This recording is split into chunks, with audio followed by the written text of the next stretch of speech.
আমাকে ক্ষমা করে না, ঠিক কিনা?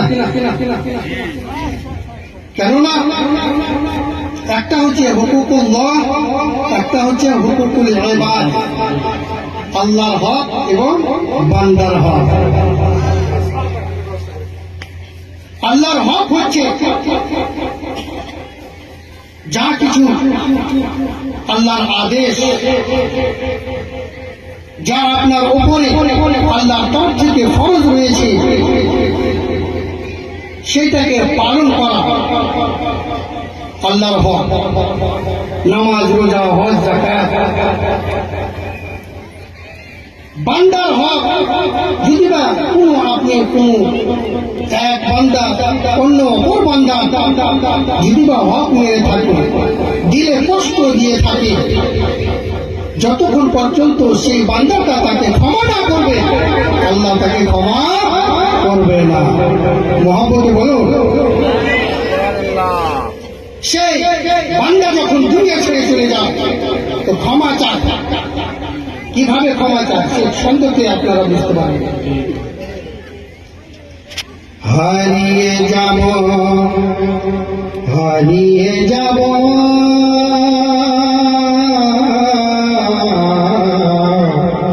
হারিয়ে যাব একদিন আমি, রব নাই ভুবন চিরদিন। হারিয়ে যাব একদিন আমি, রব নাই ভুবন চিরদিন, চিরদিন। ঠিক কিনা? হক কথা রয়েছে, সত্য রয়েছে। এমন ভাবে হারিয়ে যাবে তাকে আর খুঁজে পাওয়া যাবে না। যাবে? যাবে না। দুনিয়া থেকে যখন মানুষ ইন্তেকাল করে যায়, আখিরাতে যখন সাফা করে মানুষ, দ্বিতীয়বার তাকে কি আর খুঁজে পাওয়া যায়? পাওয়া যায় না। হারিয়ে যাব একদিন আমি, রব নাই ভুবন চিরদিন। ক্ষমা করে দিও তোমরা আমায়, ক্ষমা করে দিও তোমরা আমায়, ভুল যদি করে থাকি কোনদিন। হারিয়ে যাব একদিন আমি, রব নাই ভুবন চিরদিন, চিরদিন। মহব্বতে বলুন সুবহানাল্লাহ। পাঁচ বাগানে বাগর স্থানে হয়তো দেবে মরে কবর। পাঁচ বাগানে বাগর স্থানে হয়তো দেবে মরে কবর। তোমরা আমায় যাবে ভুলে, রাখবে না জানি কোনো খবর।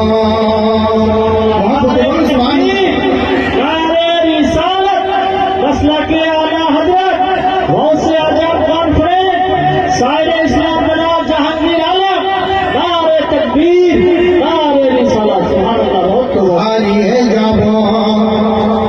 দিল থেকে শুনে, দিল থেকে শুনে আমি আশা করছি যে সকলেই বুঝতে পারছে আর কতটা সত্য রয়েছে এই ছন্দের মধ্যে।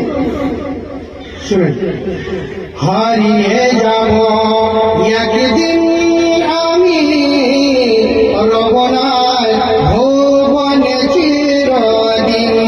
ক্ষমা করে দিও তোমরা আমায়, ক্ষমা করে দিও তোমরা আমায়, ভুল যদি করে থাকি কোনদিন। হারিয়ে যাব একদিন আমি, রব নাই ভুবন চিরদিন। পাঁচ বাগানে বাগর স্থানে হয়তো দেবে মরে কবর। পাঁচ বাগানে বাগর স্থানে হয়তো দেবে মরে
আদম ইসলাম হযরত আল্লামা মাওলানা